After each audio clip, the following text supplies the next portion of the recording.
Hey, welcome back to a new episode from On Down the Road Productions. Terry here. Hope you're all doing good. This episode, we're going to talk about what fifth generation 4Runner owners do not have to deal with. Let's talk more about it and get into it.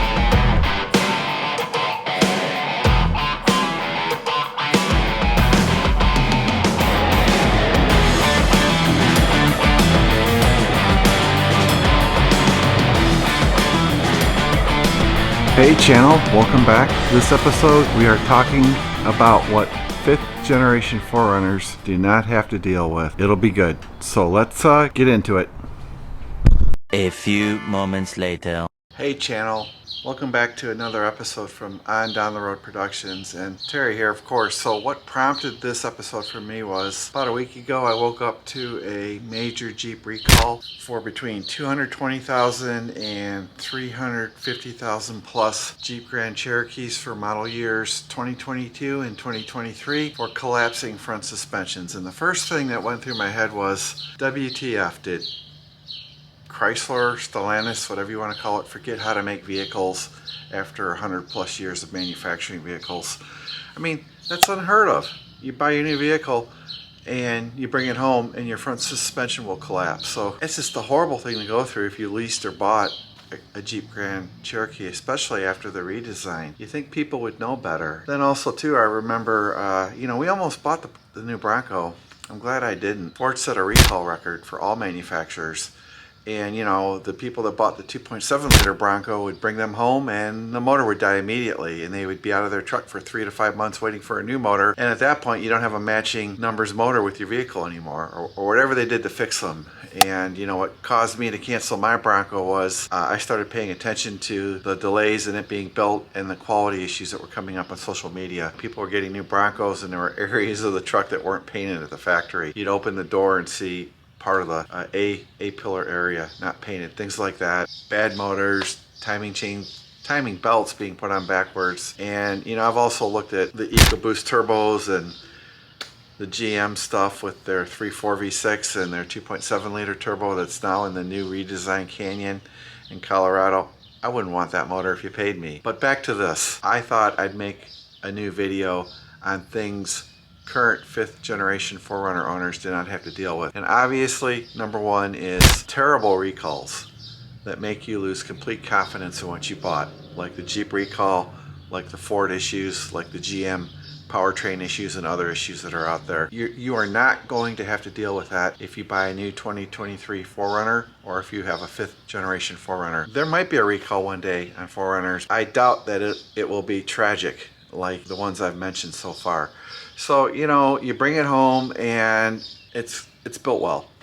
You're not going to have recall issues. The second thing you're not going to have to deal with, and this ties into the first one, you're not going to get hit with tragic, embarrassing recalls from Toyota with the fifth generation 4Runner, is the amount of the dealer said videos that are on YouTube. I can't stand to watch them because I know better. I grew up in Detroit. I've worked in the automotive industry. Direct relatives of mine have worked in the automotive industry.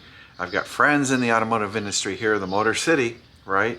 And I know how it works. If I walked into a dealer and this dealer said stuff, it's a pile of garbage. Then after you buy a vehicle at a dealer, they don't care about you. And that includes Toyota. Next to the F&I department at a dealer, the service area is the second largest revenue generator. You often hear that they make more money. They don't make very much money selling cars, which is BS. They make more money in service and F&I. The dealer said, and to watch these people go through complete agony. In the past when I've had Ford products or GM products, I just call their main number in Dearborn or downtown Detroit. You get more action doing something like that. You really can't rely on the dealer, and then you go through the whole thing of, boy, I hope when I get my vehicle to the dealer, I hope I can demonstrate the problem, because if you can't demonstrate the issue to a dealer, they're not going to work on your vehicle. And on top of that, they're all backed up anyway with recall work, and who knows when they'll work on your vehicle. So the third thing you won't have to deal with if you own a fifth generation 4Runner or buy a new 2023 before it's too late is the software flash. A software flash, like if you have a misshifting transmission or noise in your vehicle, doesn't address the mechanical issue. It only hides or masks it temporarily until it comes back. And the software flash is the dreaded route a dealer takes when they have other things to work on, high revenue things to work on in service. They'll give your vehicle a software flash if the transmission's not shifting right or something like that, and send you on your way. You don't get that on the 5th generation 4Runner. It's older architecture. You see, a lot of people do not think about these things, but I do and did. And the 5th generation 4Runner will go down as one of the greatest trucks in history. You're not going to have to deal with the dreaded software flash, which usually ties into number 2 before this. Number 3, the dealer said, show business routine. The next thing, number 4, that you will not have to deal with if you own a 5th generation 4Runner is a high total ownership cost. So yes, I'm an honest broker. You might be driving around averaging 17 to 19 miles to the gallon, unless you use 89 octane like we do or whatever. Skip all that. Going to make up your fuel cost in high resale value, fewer trips to the dealer, no recalls, etc. So you're looking at a very good total ownership cost with a 4Runner, unlike other vehicles that are problematic recall bombs and just generally fall apart within 3 years. So I get it, a lot of people are leasing vehicles. Top tip from me, never buy a vehicle off of lease. You're just going to inherit all the repairs for that vehicle, and it'll drive you to bankruptcy in some cases. You know, when I buy a used vehicle, I do it on my own through a private seller. And when I sold my Acura last year, it was fully taken care of. I had the paperwork, the car looked great. I didn't hand off a repair bill to the new owner. All right, the 5th thing you will not have to deal with if you own a 5th generation 4Runner or you're going to buy a new 2023 4Runner, again before it's too late, are low resale values. What a lot of people don't know is that the number one driver of inflation right now has been vehicle pricing and truck pricing. They're gouging people. Everything you see on the lot is overpriced, and that even includes 4Runners in my opinion. But the 4Runner is that rare exception of still being priced fairly in the mid-level range and not being a resale value turd. For me, I get it, a TRD Pro's worth more than an SR5, all that good stuff, or, you know, don't drink the Kool-Aid. Buy a 4Runner, take care of it, just stay on top of it, and if you sell it by yourself or trade it in, you're not going to take the resale value bath. Literally every other vehicle out there puts its owners through. And I want people to know with this number 5 that vehicles are not an investment, they are an expense. And that's why the 4Runner 5th generation is so great, because as an expense, you're protecting your money. So it's not just about gas mileage, it's about so much more. I know what I can get for this one right now and what I paid for it. I'm pretty pleasantly surprised. Okay, so let's wrap everything up now.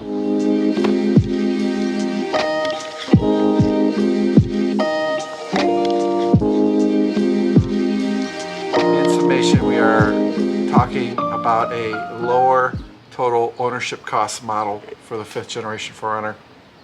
We're talking about great resale values. We're talking about dependability and high quality and no recalls. And you know, when you get hit with a recall, it's not just a recall. You got to take your vehicle to the dealer and look at it from an opportunity cost model perspective, okay? I do this all the time because I did a lot of economics work on my first degree. Your opportunity cost is the cost of your time, which you make an hour, versus your alternative to do other things. So you're not going to work, you're taking your vehicle to the dealer, you're getting frustrated, you're potentially losing your vehicle for a length of time, you're missing work, and you're potentially wasting vacation time, personal days off. I just can't imagine, again, if I had bought a new 2023 Grand Cherokee. We actually looked at the L for the new version coming out.